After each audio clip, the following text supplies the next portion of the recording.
Alright, welcome back to Just Magic the Gathering.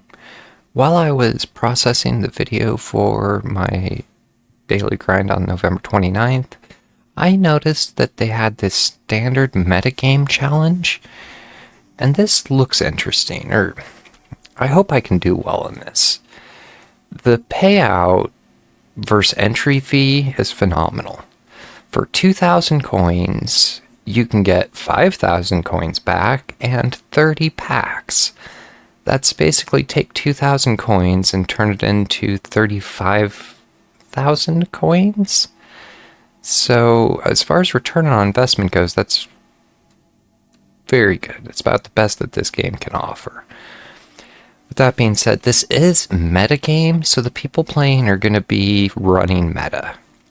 I actually did one of these near the very beginning of when I first started playing Arena and entered in with a poor deck, and I didn't do very well. It is standard, so it'll be a best 2 of 3 matches, which I don't have a really strong standard deck, and my standard deck doesn't have a sideboard. I was trying to figure out how best to prepare for doing something like this. In my case, I turned around and called my brother and let him know that they had the standard metagame challenge up, because I do believe his standard deck just trounces mine. And he's more likely to have a solid sideboard, etc. But with that being said, I'm looking forward to playing with what I have available. So I was looking to run, my lifelink deck is not standard compliant. My strongest standard compliant deck is my landfall. And I don't have much for sideboard. I was trying to figure out what I would want to do here. So I'm going to take a minute offline to look at this. I have about a spare hour here, so hoping to get my my landfall deck shaped up with a sideboard and maybe get a game in. Alright, I was looking at what I can do to add to a sideboard. A little bit more control is handy. The Chocobo Kick can allow me to have one of my target creatures deal my damage to their target creature. And if I want to return a land to my hand for almost like a double landfall, or it works well with landfall. As the kicker, I can have it do twice the damage. Direct damage is really handy, or something that this deck lacks if I needed to swap it up on the fly. I also picked up a little bit more, just going back to control, destroy target artifact or enchantment. And then going back to more control, and I like the option to choose one, what works best for me, because this also drops counters. And it can give indestructibility if I need it. The patchwork formation allows me to destroy a creature with flying. Green tends to be really good and cheap about killing flyers. I can destroy a target enchantment, or it can work as draw. With that being said, I can have 9 cards in my sideboard, and I was looking at exchanging for one more of these. It's from the Bloomburrow set, and that'll fill out my sideboard.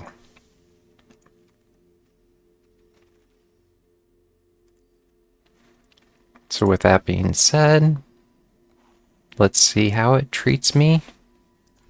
I'm kind of hopeful. The main thing is the inflection point for break even is pretty low. For 2,000 coins, I can get my buy-in back, or for 3 wins, I can get my buy-in back and 3 packs. So that's basically plus 3,000 coins for 3 wins. So no wins in this case gets you very little. It's you a quarter of your buy-in back. And yeah, I'm really hoping to try and go for those 30 packs, because that would be great for helping fill out some of my stuff, I'm sure. And just building my rings.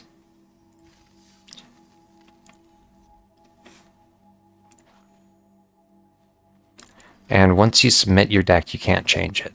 So I just need to literally make sure I have the right deck selected. It's landfall 2. Oh, did the same thing. Landfall, submit. Once submitted, you can't change. All right. And I just clicked start and it crashed on me.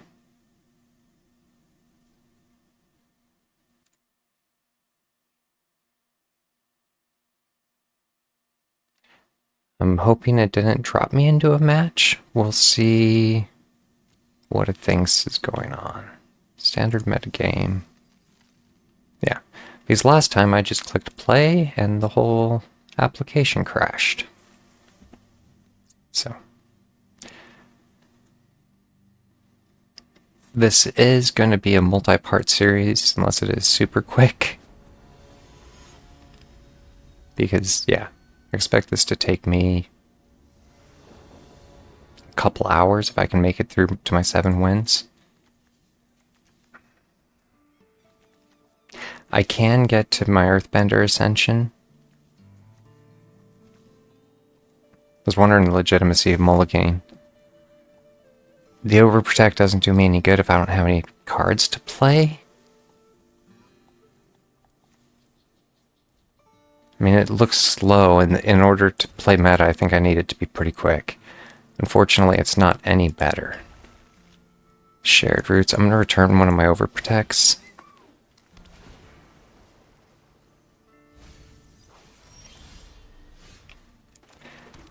I'm going to start with basically mana ramping. If I want to be able to do the shared roots on 3, or on 2, I'm sorry. Looks like he's playing white-blue.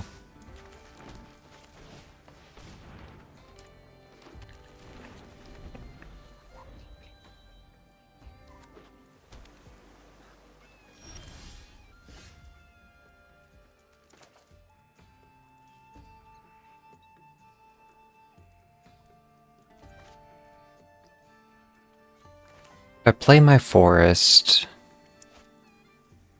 I was going to do the Rock Lanch and Earthbend up. The Chocobo allowed me to play off them at the top of my deck. Considering he's playing blue, I think he's going to try and do a nope on me.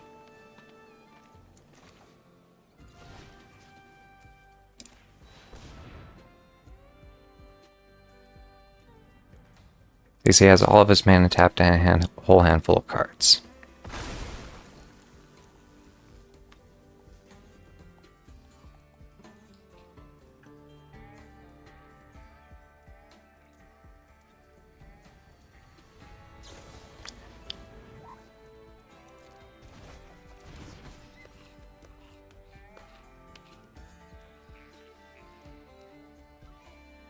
So, kind of as predicted there. Nope. Which is interesting, as you put it back into my hand, it didn't basically get its trigger, and now I am 1 slower.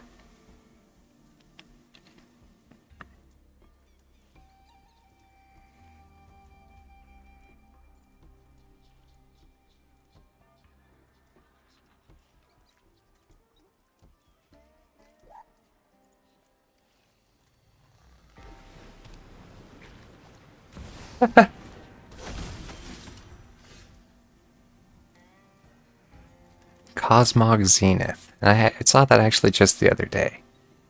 At this point, he's tapped out, and he can't return it until basically here. Let's see what he has.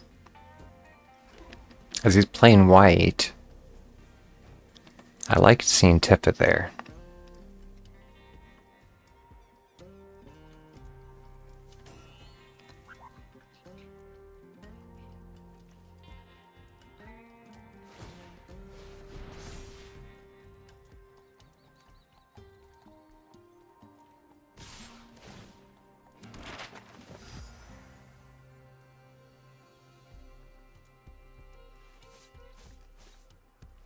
If I take the damage, it creates a map token. Explore. So he can explore and get over it on both of them. That's interesting. We're going back to this is gonna be meta and some things I probably haven't even seen. Because yeah, he could have done that to begin with. I guess when you explore, it only gets the +1/+1 counter if it's a land. If I play Tifa, my next card is Tifa as well.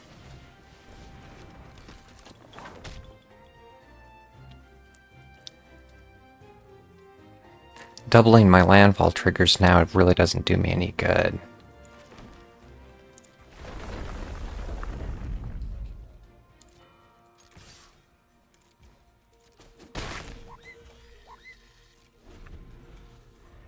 Let's see. Because if I do it right, I should be able to trample through for a win on next round. But he has a whole grip of mana and cards too, so we'll see what he has. Draw 3 cards and then discard.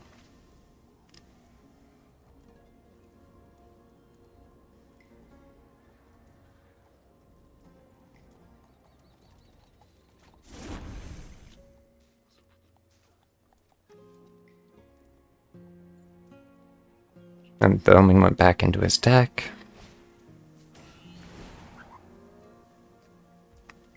So he hasn't actually picked yet.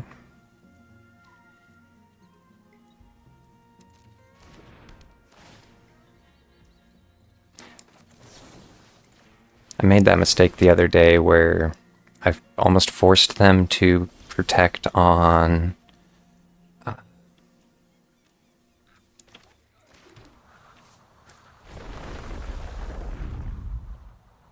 or force them to choose on protecting or taking my Patchwork Banner.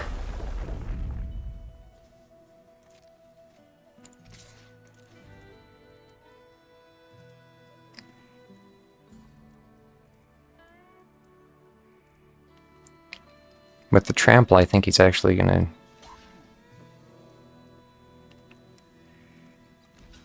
dual block at least to kill her.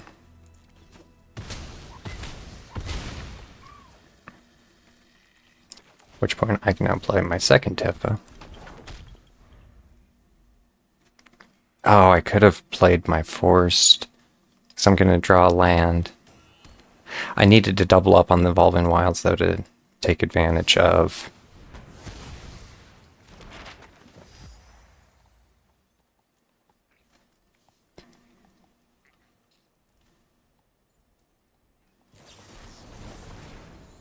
second spell is going to get him 2 more tokens and a 2/2 flyer.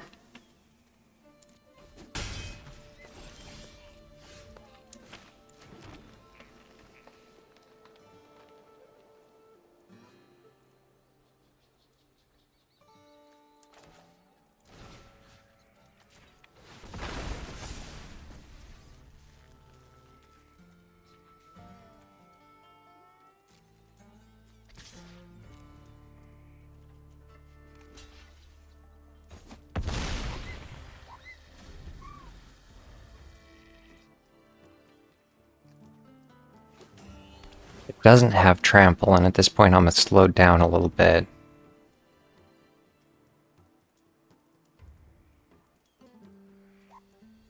Going back to he's playing a Nope deck.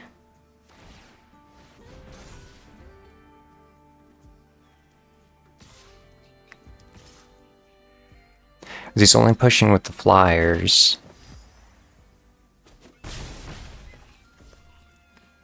It makes me think he doesn't have a lot more for control and he needs the defenders.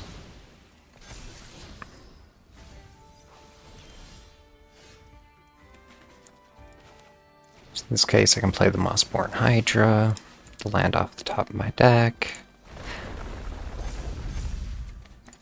I can push with the... No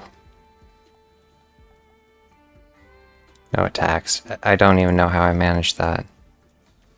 I know I can actually drop the token on this because it's the land.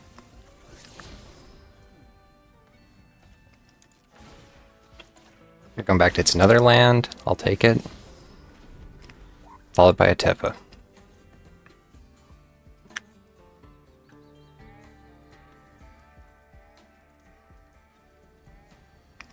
Unless he can really kill me this round, I'm pretty sure the game is mine. In fact, it'll be best 2 of 3, so...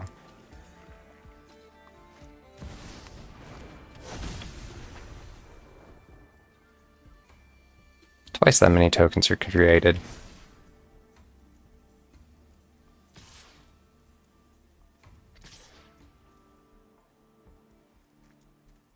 I'm glad to see him tapped out.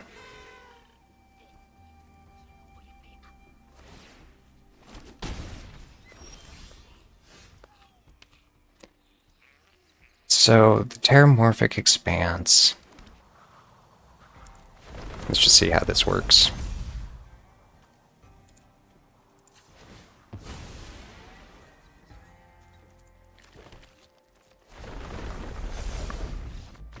Yeah, 64-64 trample.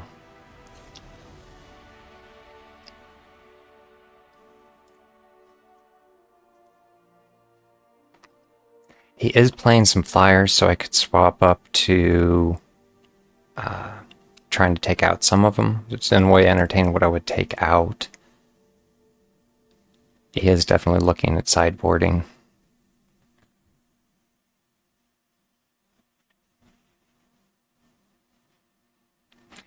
And yeah, I think I have almost like 2 minutes to wait here if he wants to sideboard. They give him some time. Or I've been in the position where it's like, yeah, I need to get more artifact control. I can take out my enchantments and put in anti-artifact.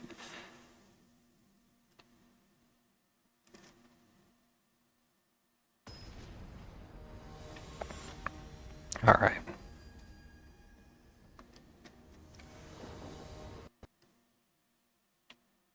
And it crashed again. And I know as I'm in a match, it will... That's weird. I'm going to have to look into why Arena all of a sudden lost stability.